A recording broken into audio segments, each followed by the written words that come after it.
Ja, wir sind heute an einem ganz besonderen Ort. Wir werden noch nicht verraten, wo wir sind.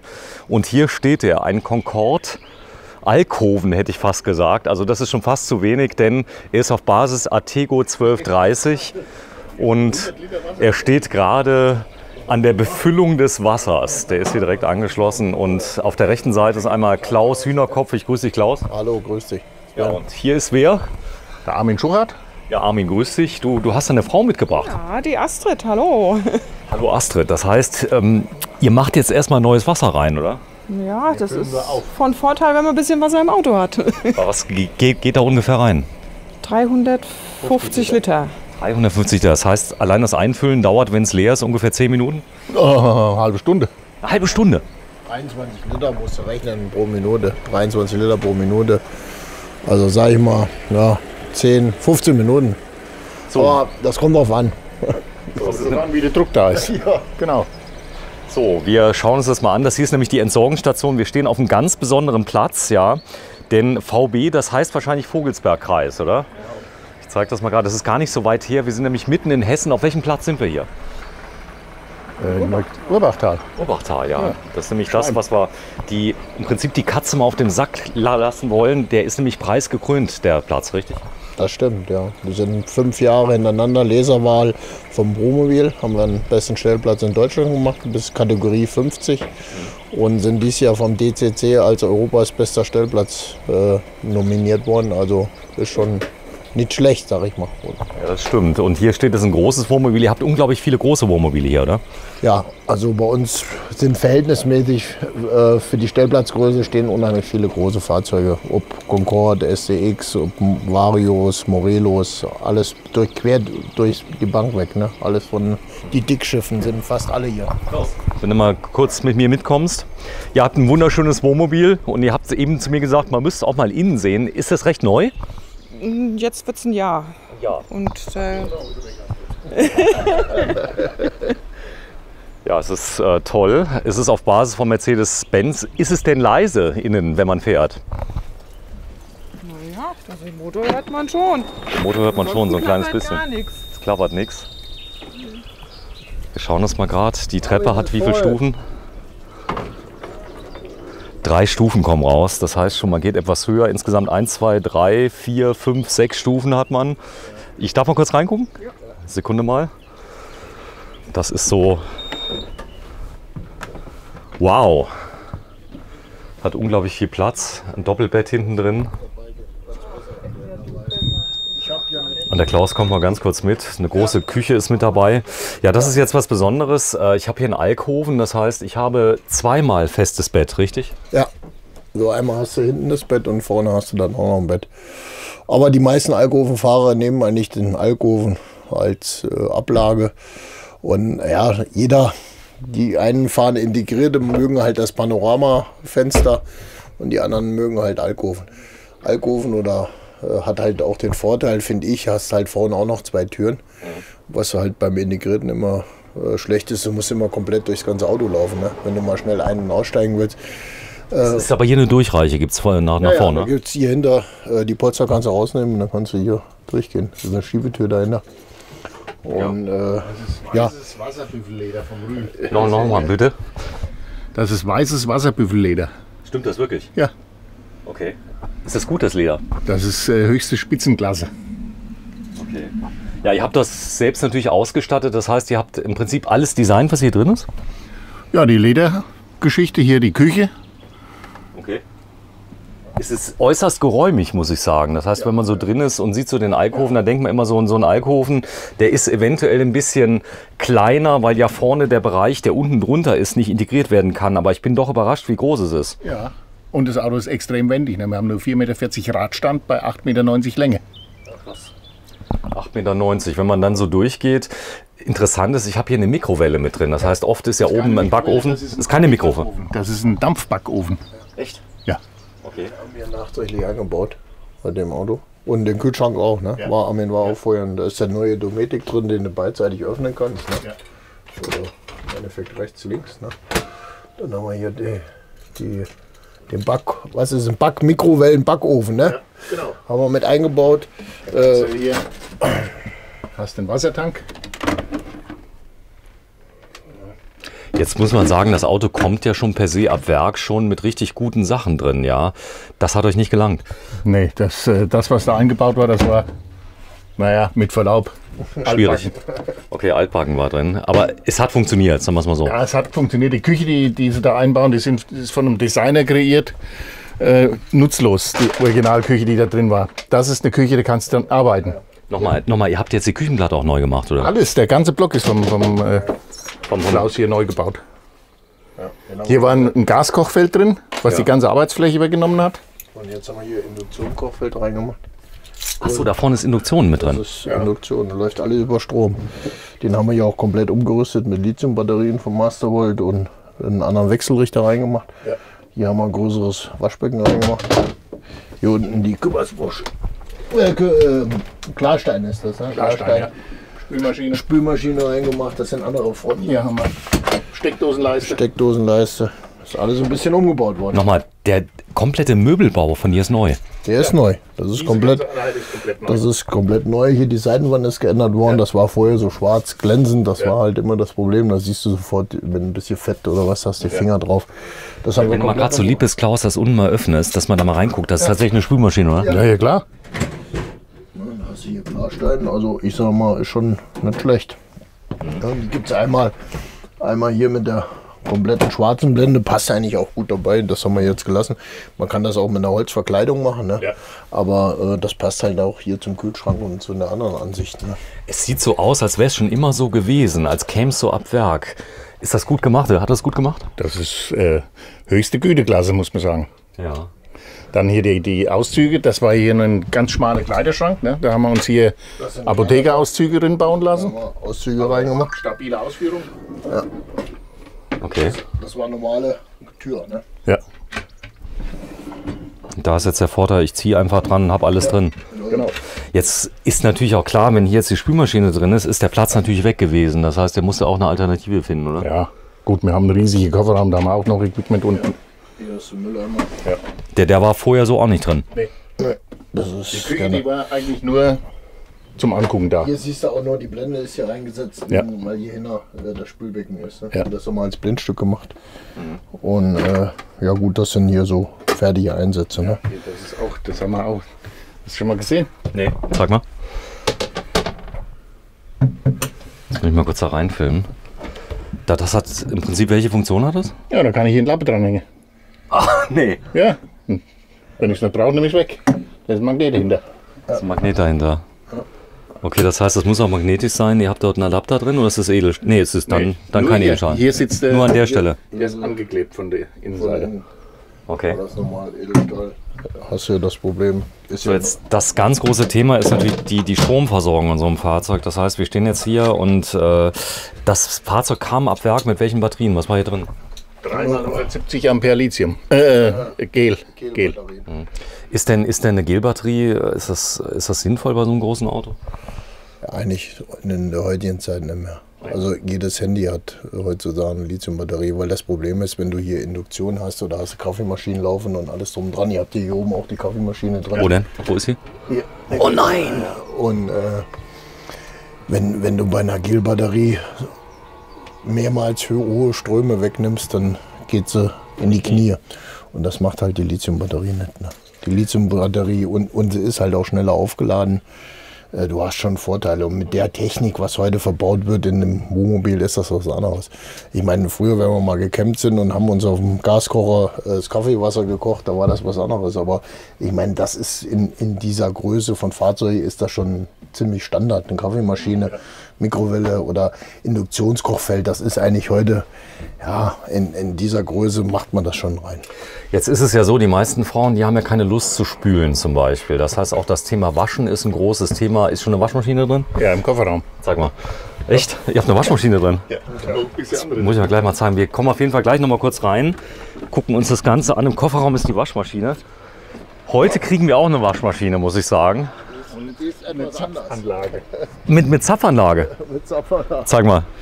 Ja, hier ist mit Zapfanlage. Das habt ihr jetzt extra für den Urlaub reingemacht. Die sind ja schon weg. Da drüben steht eine große Waschmaschine. Also das ist eine Haushaltswaschmaschine. Läuft auch alles über Batterie. Und halt richtige Zapfanlage. Okay, das drin. Nochmal, da vorne ist Das ist CO2. CO2, Ja. Druckminderer, Zapfanlage. Ja. Und hier steht das Bierfass drin. Da steht das Bier. Warte mal. Ich zeige mal gerade die Frau. Ich muss mal gerade das Gesicht sehen, ja. Dekadent, ne? Nee, das ist überhaupt nicht dekadent. Das heißt, ihr seid ja wahrscheinlich sehr, sehr oft hier drin, oder? Wir versuchen das jedes Wochenende, ja. Jedes Wochenende fahrt ihr raus. Das ist so das zweite Zuhause, wo andere Leute vielleicht eine Wochenendwohnung haben. Wir haben nur noch eine kleine Wohnung. Ihr habt eine kleine Wohnung und lebt praktisch jetzt hier drin. Am Wochenende. Ist das schön? Sehr schön. Warum? Freiheit. Freiheit pur. Und wohin man will. So, ich zeige das mal gerade. Da vorne ist das Bierfass, dass wir das mal sehen. Also ich finde das gar nicht dekadent. Das hat man ja auch zu Hause eigentlich. Ja, klar, logisch. Gezapftes Bier schmeckt besser wie Flaschenbier. Und betreiben das alles mit Batterie hier, ne? Ja. Komplett. Batterie und über einen Wechselrichter. Ja. Wir haben also die Lithium-Batterien sind jetzt hier in der Mitte eingebaut. Ne? Das sieht man jetzt gerade nicht. Die sind unten drin. Ich weiß nicht, wie viel hast du? 200? 2 mal 400. 2 mal 400 Ampere-Stunden. Ja. Okay. Und das langt für dich? Ja, also wir kommen hier komplett ohne Landstrom aus. Ist oben am Dach noch Solar? Ja. Wie viel ist drauf? 4 mal 160. Und das ist gut? Top. Also was extrem gut ist, finde ich hier diesen Tisch, der integriert ist in der Tür. Ja, also das ist ich habe Patent. Ja, das ist dein Patent. Ja. Kannst nämlich hier. Braucht es sich nicht zu bücken, ne? Ich merkt man schon, dass er Handwerker ist. Das ist so. Ja. Das ist gut gemacht, oder? Ja, sehr gut. Man muss ja dran denken, man wird nicht jünger, ne? Ja, das Schöne ist ja, ich habe gesehen, du hast innen alles. Du hast einen Backofen, du hast eine Spülmaschine, du hast hinten eine Waschmaschine. Das ist dem geschuldet, dass ich so viele Allergien habe und wir eigentlich nur ganz selten essen gehen, weil ich sonst immer Tabletten nehmen muss. Okay, und verstehe. Wir kochen gerne. Wenn wir Zeit hatten, macht das ja auch Spaß. So, da vorne sind die Stühle drin, da oben, oder? Da. Der Handwerker, wie ist dein Vorname noch? Armin. Armin. Ja. Der Handwerker Armin, da vorne ist alles drin. Ich muss mal gerade auf die andere Seite gehen, ich muss da mal reingucken, weil das mit der Waschmaschine, das flecht mich ja schon ziemlich. Eine normale Haushaltswaschmaschine. Eine ganz normale Siemens, was ist das für eine ICO 500? 6 Kilo Maschine. 6 Kilo gehen rein. Ja. So, und habt natürlich So, die da haben wir hier einen Abwassertank, Ja. weil wenn wir die Brühe jetzt komplett in unseren Abwassertank drin machen, haben wir ihn sofort voll. Ja. Da passt genau eine Waschladung drin, Abwasser. Und dann fahre ich die hier über den Tankglas leer. So, das heißt, das Hier Thema. ist der Anschluss für die Waschmaschine. Da. Ja. Außendusche, habe ich einen Keck drin. Hochleistungswasserfilter. Okay. Also wir trinken auch das Tankwasser. ja. Okay, das, was da rauskommt, ist ordentlich dann. Das ist höchste Güteklasse. Güteklasse. Da vorne sind die Fahrräder drin, da habt ihr euch auch was einfallen lassen. Das ist sehr platzsparend, oder? Ja, das sind aus dem LKW-Bereich, also aus dem Frachtbereich. Spannstangen. Jetzt mal eine Frage. Als das Auto kam, habt ihr das Auto bewusst jetzt etwas weniger ausgestattet, um es anschließend hier zu Ihnen zu fahren? Das war ein Standfahrzeug. Das war ein Standfahrzeug, ja. Okay. Das stand schon ein Jahr beim Reimers in Hamburg. Ja. Und wir hatten vorher ein Iveco Daily. Das war nicht so das Wahre. Okay. Und ich wollte auf die schwere Klasse gehen. Also das ist LKW-Fahrgestell, das ist unkaputtbar. Ich habe einen Iveco Daily. Also du sprichst, ich finde ihn eigentlich ganz toll. 3 Getriebe, 4 Turbos in 2 Jahren. Echt? Ja. Krass. So, zeig das mal nur mal gerade, dass man das mal sieht. Das ist der Reifen von dem Fahrzeug. Der ist schon ein bisschen größer wie beim Daily, oder? Ja, das Daily 16,5 Zoll und das sind 19,5 Zoll. Das gleiche auch nach vorne. Jetzt die Entscheidung für das Fahrzeug. Das ist jetzt ein Alkoven, wo man vorne praktisch im LKW sitzt, quasi. Ja. Was hat denn das für Vorteile? Also im Winter gewaltige Vorteile. Ja. Hermetisch abgeschotteter Raum. Ja. Ach, okay, das heißt leicht zu beheizen dann, oder? Viel leichter zu beheizen, weniger Heizfläche und im Sommer halt keine heiße Kiste. Mhm. Das heizt sich nur die Kabine auf, Ja. aber hier der gedämmte Alkoven oder die ganze Kabine ist ja sehr gut gedämmt. Sehr gut gedämmt. Wenn ich mal kurz drumherum gehe und du mir einfach mal erläuterst, der hat jetzt Automatik? Das ist eine automatisierte Kupplung, also im LKW-Bereich, 8-Gang automatisierte Kupplung. Und wahrscheinlich auch eine Motorbremse drin, oder? Ja, eine zweistufige Motorbremse, also die zweite Stufe hat 340 kW Bremsleistung. Wow. Das ist schon Hammer. Okay, das heißt, wenn man die reinwirft, dann Man kann hier schon mit 10% Gefälle runterfahren, da wird er langsamer mit der Motorbremse. stark. Wenn du mal kurz mit mir mitkommst, Das war so dein Wunschfahrzeug, der stand ja jetzt erstmal. Das heißt, der kam jetzt so. Ich habe schon immer mit dem Artego geliebäugelt, weil der von der Platzverhältnisse, der hat die größte Kabine. Die Kabine ist größer wie beim MAN und wesentlich größer wie beim Eurocargo. Ja. Und da ich 1,87 Meter groß bin, muss ich meine Krallen ja oder meine Füße ja auch irgendwo drunter stecken. Das stimmt, ja. 12,30 steht drauf. Wenn du mal so lieb bist, mir das mal aufmachst, ich würde mal gerne reingucken, dass man das mal sieht. Das heißt, das hier ist normalerweise der Sitz von deiner Frau, die hat auch einen Führerschein? Ja, wir haben beide Klasse 2. Beide Klasse 2 Führerschein. Das ist ja ein Traum. Und innen drin auch hier Luxusausstattung. Ist er innen auch leise, wenn der fährt? Nee, schon, also wir sitzen ja hier auf dem 7,7 Liter Langhuber-Motor. Okay. Also er ist schon kräftig, kernig. Okay, das heißt auch die Laufleistung, die ist so, ich sag mal so bei 200.000, 300.000 Kilometer ist er erstmal eingefahren, oder? Ja, so ungefähr würde ich sagen. Also sagen wir, der ist ausgelegt auf mindestens 500.000 Kilometer. Stark. Und da vorne, da ist die Mastervolt-Anlage drin. Das heißt, du hast dich auch beraten lassen. Ist natürlich Mastervolt, das kommt aus dem... Ja? Serienmäßig drin. Das war aber die kleine, das war der 3000er und das ist jetzt für 5000er, oder wie nennt man? Der dicke. 5000er, ja. Der Vorteil ist, die kommt aus der Schiffstechnik, das ist Profitechnik, oder? Das ist Profitechnik, ja. Die ist auch zertifiziert für die Marine. Und wenn du schon zertifiziert bist für die Marine, das ist schon top. Also es ist nicht jeder Hersteller, der auch für Reisemobile Wechselrichter oder Elektrotechnik macht, zertifiziert für die Marine. Ne? Das heißt, als bei dir die Entscheidung kam, das umzubauen, wie kam denn die Entscheidung jetzt hier zum Klaus Hühnerkopf? War das Zufall oder habt ihr ihn vorher schon gekannt? Das ist schon der zweite Umbau, den er für uns macht. Der Phoenix ist komplett umgebaut worden vom Klaus. Auch Küche komplett umgebaut, Möbelfronten umgebaut. Und dann, wie man unseren Phoenix verkauft hat, der war innerhalb von 2 Tagen verkauft. Wir haben uns mobile gesetzt, haben innerhalb von 2 Tagen verkauft. Durch Hühnerkopf. Und wie war denn das jetzt? Das ist ja schon ein Stück weit Vertrauen. Man hört ja immer, wenn die Leute umbauen, da kommt der Sachverständige anschließend, es wurde nicht gut gemacht. Er ist schon ziemlicher, er ist sehr genau, also fast schon übergenau, oder? Ja. Versuche. Er versucht, sagt er. Wir versuchen es immer, alles so gut wie möglich zu machen. Ich gehe noch mal kurz rein, ich muss mir das gerade noch mal angucken, weil der Möbelbau, der ist so, wenn du mal gerade so lieb bist, noch mal kurz mitkommst, das sieht so aus, als wäre das schon immer so gewesen, also komplett integriert. Ja, wir haben die Fronten, das ist ja das Originalholz von Concorde. Ja. Das haben wir in Schlüsselfeld geholt und haben es dann hier hergebracht. Und dann haben die quasi, der Grundkorpus von der Küche, der ist teilweise erhalten geblieben. Und das ist nur die neue Blende, die Arbeitsplatte ist neu gestaltet. Okay. So dass man Arbeitsfläche hat, dass man auch drin arbeiten kann. Und nicht nur... Die ist riesig, die Fläche. Ja. Das ist natürlich gut mit dem Induktionskochfeld, das geht auch schnell, oder? Das geht sauschnell und braucht nicht viel Energie. Also sagen wir mal 1 Liter heißes Wasser innerhalb von 1 Minute beim Verbrauch von 8 Ampere. Der ist unglaublich geräumig. Also ich hätte nicht gedacht, dass der Alkoven so groß ist, oder? Ja.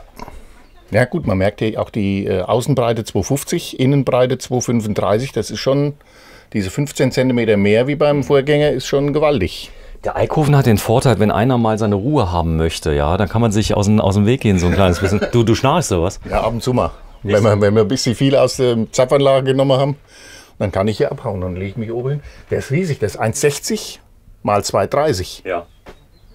Okay. Und hier haben wir die Lüfter, die haben wir auch nachgerüstet. Das, was da eingebaut war, war Bullshit. Die fahren automatisch hoch. Okay.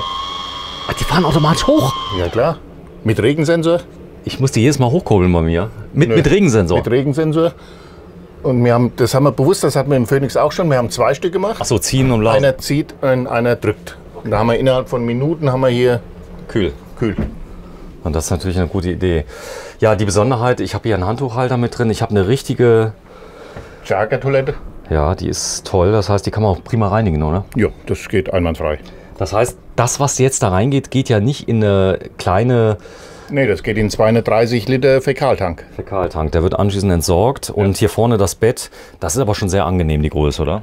Das ist recht angenehm, ja. 2 Meter in der Länge, 2,30 Meter in der Breite. Ganz großes Thema ist immer, wenn du irgendwas aufhängen möchtest, einen Schrank und so weiter. Habt ihr da Platz hier in einem Fahrzeug? Wie ein Schrank? Ein Schrank, praktisch. Ich habe eine Jacke dabei, ich habe ein Kleid. Ja. Ach, da, okay. Und hier unten ist der Thermomix drin. Der Thermomix? Du, machst mich vollkommen fertig. Wir stehen jetzt ein klein wenig schräg, da ist wahrscheinlich auch eine Hubstützanlage dabei. Ja. Genau. Das heißt, du kannst es komplett gerade stellen, das Fahrzeug, wenn du da bist? Ratzpatz. Okay. Mensch, da dachte ich schon, unser Morelo, der wäre jetzt toll, unser Loft. Und dann ist das nochmal größer. Allerdings muss man auch sagen, die Investition ist wahrscheinlich nicht 150.000 Euro gewesen. Ne? Nein, das waren hier schon 300. 300. Ja. Ist aber also mit Umbau. Ist entsprechend gut angelegt? Ja, auf jeden Fall. Also das ist ein Auto, das ist selten. Und auch sehr auffällig. Genau, wenn du das Fahrzeug jetzt fährst, angenommen jetzt mal 5, 6, 7 Jahre, der Wertverlust ist extrem gering von den Fahrzeugen, oder? Naja, ich würde mal sagen, wenn er jetzt so 6 Jahre alt ist, wird er noch 220, 230 bringen. Ja, okay. Das heißt, du fährst eigentlich, wenn man das mal realistisch rechnet, du bist unterwegs und die Lebenszeit kann man sich ja nicht nachkaufen. Das heißt, ist so, oder? Ja, stimmt. Da jetzt zu sagen, ich spare jetzt erstmal, bis ich tot bin, das geht nicht. Das macht keinen Sinn. Okay. Das macht keinen Sinn. Und wie war das, als ihr dann geplant hattet, mehr jetzt hier drinnen zu verbringen, die Wohnung zu verkleinern? Was war das für eine Entscheidung? War das schwer? Ja gut, wir wohnen momentan in 350 Quadratmeter Hausfläche, wir zwei. Ja. Ziehen aber innerhalb von unserem Gebäude jetzt in die 65 Quadratmeter Wohnung, weil wir wollen ja mehr mit dem Auto jetzt unterwegs sein. Okay. Und 65 Quadratmeter sind leichter zu reinigen wie 350 Quadratmeter. Ja, das stimmt. Und ihr habt wirklich viel Platz hier. Das heißt, hier ist wahrscheinlich die Sitzgruppe auch schon mal voll mit Freunden und Bekannten, die ihr so kennengelernt habt? Ja, wir saßen gestern hier zu viert, da kann sich also jeder sogar die Beine hochlegen. Wir saßen auch jetzt schon zu 8, ohne Probleme. Der Tisch hier ist ausziehbar. Toll. Ah, okay. Das heißt, ich ziehe den einfach, der geht dann in der Mitte raus, klack den zusammen und dann habe ich mehr Platz. Genau. Der Vorteil ist auch, ich kann zum Beispiel gegenüber auch frühstücken, wenn ich möchte. Genau. Der Fernseher ist hier. Wo denn? Ja. Mensch, wie cool. Klaus, der ist richtig toll, der Wagen. Ein schöner Da haben wir einen Wirbel uns bauen lassen, auch von Rühl. Weil wenn meine Frau da sitzt und ich da, dann kommen die Beine zwar nur bis hier hin. Ja. Ich kann mich noch hinlegen, aber die Beine sind nicht unterstützt. Da stelle ich den Wirbel hier unten hin. Ja. Vorteil ist, dass man sich noch mal setzen kann dazu. Und es könnte noch einer schlafen drin, oder? Und das nächste ist, wenn einer dann hier oben schläft, stelle ich den Wirbel hier unten hin Ja. und bin mit einem Satz im Alkoven. Hochgehen. Das heißt, wenn die Bierzapfanlage mal zugeschlagen hat, dann ist es noch einfacher. Genau. Toll. Und du kannst wirklich von da nach da durchgehen. Das heißt, hier ist ein Durchgang. Wenn du mir das mal kurz zeigst, ganz schnell. Die Frau will weg. Die hat sich schon beschwert. Ah, da vorne ist eine Tür. Genau. Okay, das heißt, du kannst anhalten und kannst zur Not auch mal schnell flüchten von innen. Richtig. Genau. Toll. Und das ist der Vorteil beim Alkoven. Wenn mal hier die Zahlenkombination nicht funktioniert mit dieser elektronischen Tür, das hatten wir schon, Ja. kann ich immer noch hier durch. Durch die Fahrertür durch. Genau. Okay, und das Ganze ist dann drin. Alarmanlage ist drin? Nee. Brauchen wir nicht. Nee. Gut. Armin, ich bin ganz begeistert. Ich gehe noch mal kurz raus zum Klaus. Ich habe eben noch mal geguckt, das ist kein 5000er, das ist ein 3000 Pro. 3000 Pro, Oh, ja. der drin ist. 5000er. Ich habe nämlich gerade überlegt, ob es überhaupt noch einen 5000er gibt, aber es sind 3000 Pro. Ne? Aber reicht vollkommen aus hierfür. Ne? So, Armin, wenn du mir noch mal kurz verrätst, was das genau für ein Auto ist, wie die Bezeichnung ist von dem Fahrzeug. Das ist ein Atego Cruiser Ja. 890 LR. LR. Rundsitzgruppe. Rundsitzgruppe. Okay, das heißt, als du jetzt hinkamst hier zum Klaus Hühnerkopf, und das war jetzt ein recht großes Unterfangen, da hat er dir ein Angebot gemacht. Wie ist denn das gelaufen? Hast du ihm da vertraut oder hat er dir gesagt, das kostet so und so viel? Oder wie lief das? Oder lief das ganz genau mit Zwischenangebot? Ja, da hat man ein Angebot gemacht. Wir haben dann uns entschlossen, okay, machen wir, akzeptiert, Okay. ausführen. Und das ging denn wie schnell? Ja. Wie lange haben wir gebraucht? 14 Tage. Ja. 2 Wochen. Das heißt, ihr standet dann immer hier oder wo habt ihr dann übernachtet? Nee, wir haben das Auto ja ab. Wir sind ja nur 60 Kilometer von hier da zu Hause. Okay. Haben das Auto hergebracht und haben es dann wieder geholt. Ist der schön, der Stammplatz hier für euch? Das ist unsere zweite Heimat. Okay, das heißt Der Bürgermeister hat uns früher gekannt wie mir der Bürgermeister. Okay. Erstmal vielen Dank euch beiden. Wenn ihr euch mal gerade mal zusammenstellt, ich filme euch mal gerade vor dem Fahrzeug, dass wir das mal sehen. Denn das ist so groß, das Fahrzeug, dass man euch gar nicht so komplett aufs Bild kriegt. Bitte? 3,85 Meter hoch. Ja, erstmal vielen Nicht mehr. Wir haben ja das neue Fenster hier vom Klaus drin, im Alkoven. Da sind wir 10 cm niedriger. Okay, das ist ja auch wichtig, ab und zu, dass man durchkommt, oder? Ja. Das heißt, bei 385, du bist dann fast immer dabei, wenn es irgendeine kleine Beschränkung gibt, oder? Naja gut, da muss man halt ein bisschen die Äuglein aufmachen. Und sagen wir mal, wir haben bis jetzt noch keine Hinderung gehabt. Okay. Also was mir bei dem Auto saugut gefällt, ist halt der extreme Wendekreis. Das Auto dreht sich auf den Topsch. Das ist unglaublich hier. Okay, Das packst du mit einem Morello nicht, wo wir mit dem hinfahren. Ja, ich glaube im nächsten Leben, da bekomme ich auch so einen. Oder?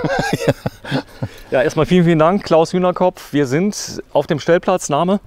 Reisemobilpark Urbachtal.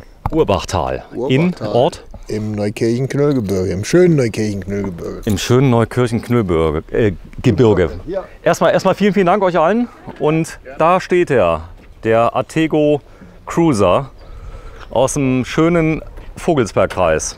Tschüss, danke.